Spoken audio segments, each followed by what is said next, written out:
हो रहा है और नुकसान इन सब युवाओं को हो रहा है। फायदा किसका हो रहा है? फायदा सब सरकार का हो रहा है। तो 50-60 हजार भर्ती निकाली है, 150 रुपए के हिसाब से लाखों करोड़ रुपए वसूल कर रखी है। परीक्षा अपने अपने जिले में अपने अपने कॉलेज में सेटिंग किया है और सब उसी सेटिंग में अपने जो है नकल करा रहे हैं और नकल कर रहे हैं। आपने पढ़ाई में कितना समय दिया और कितना पैसा लगाया? सर मेरा अब तक पढ़ाई में मेरे फादर साहब से लाखों रुपए खर्च हो गए सर। मैं इलाहाबाद में आकर 20,000 रुपए की 2 बार कोचिंग कर चुका हूँ सर। कई बार सर मेरी 130 कोचिंग 110 करके आने था। नकल के वक्त मेरी कितनी हाई चली जाती है सर, हम लोग का जॉब नहीं हो पाता है सर। 130 कोचिंग करते हैं फिर भी आप कौन से वर्ग के हो? सबका साथ सबका विकास। ठीक है, अच्छा अच्छी तरह सुनो। देश में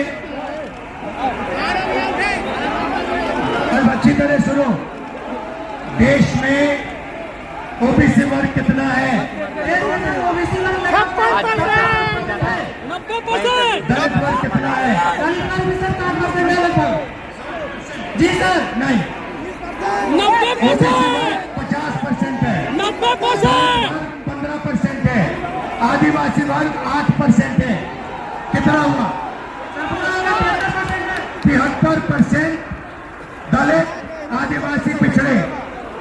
ठीक है,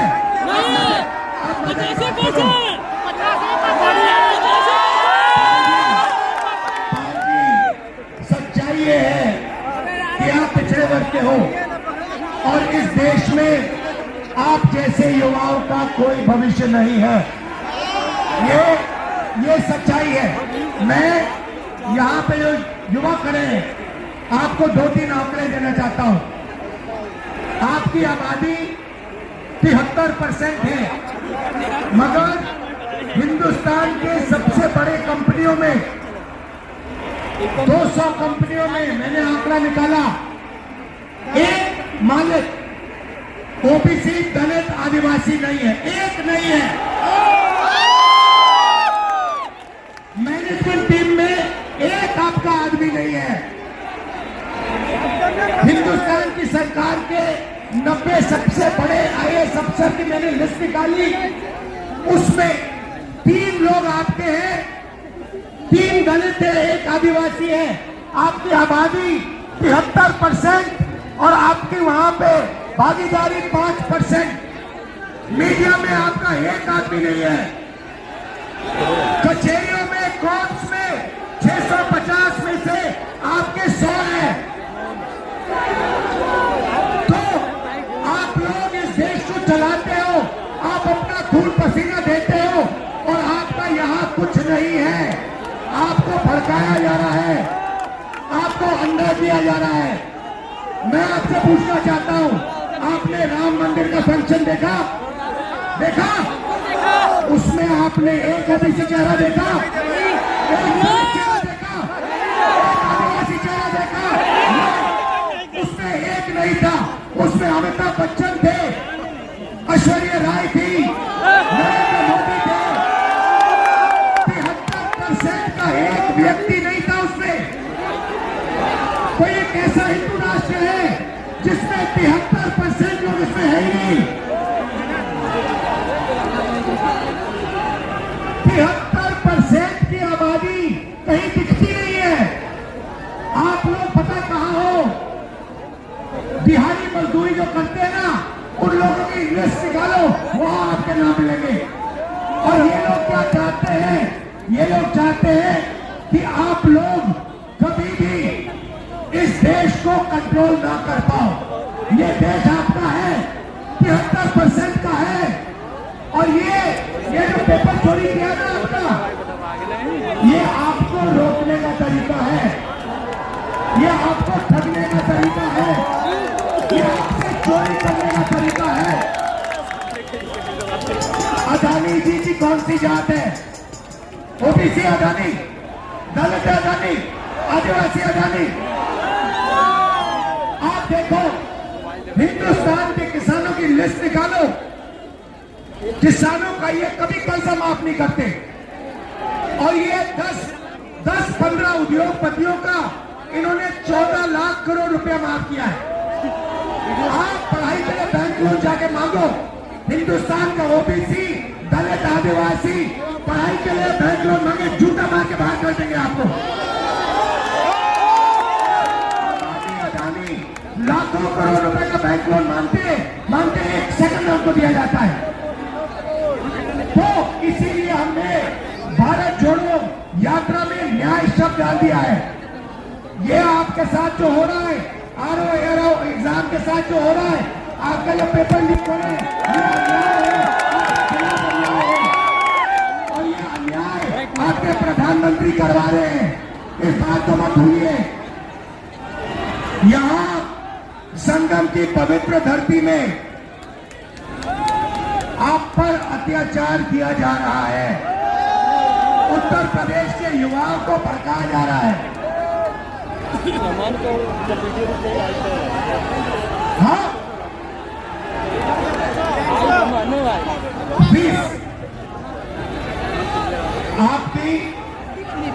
आपकी जिंदगी में भैया मैं आपको बता देता हूं, आपकी फीस बढ़ेगी, बढ़ती जाएंगी। अच्छा,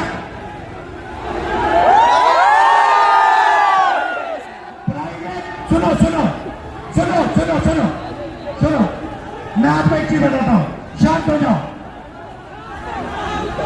प्राइवेट कॉलेजेस और यूनिवर्सिटीज के मालिकों में ओबीसी, दलित, आदिवासी कितने?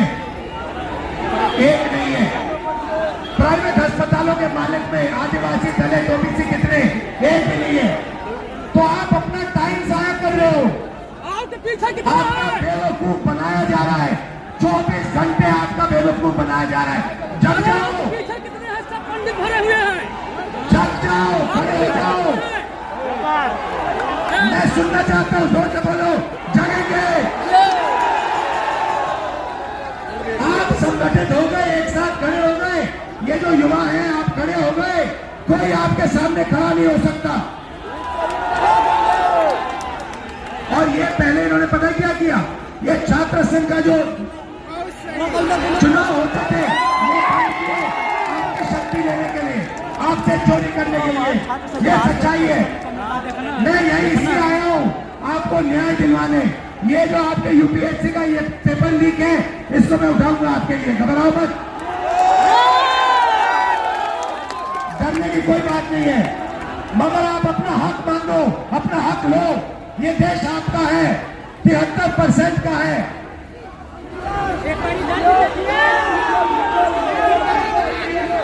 इलाहाबाद यूनिवर्सिटी का चुनाव भी इसीलिए बंद कराया गया था।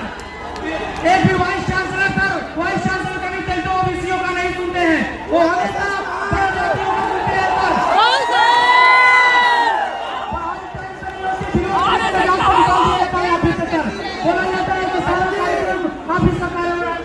तो मैंने आपको सुनिए, पता है आपका हथियार क्या है? हथियार का नाम जानते हो? जाति जनगणना। जाति जनगणना ये आपका हथियार है। आपको सबसे पहले पता लगाना है कि आपकी आबादी कितनी, दूसरे नंबर पे आपको पता लगाना है इस देश के धन में आपकी कितनी भागीदारी।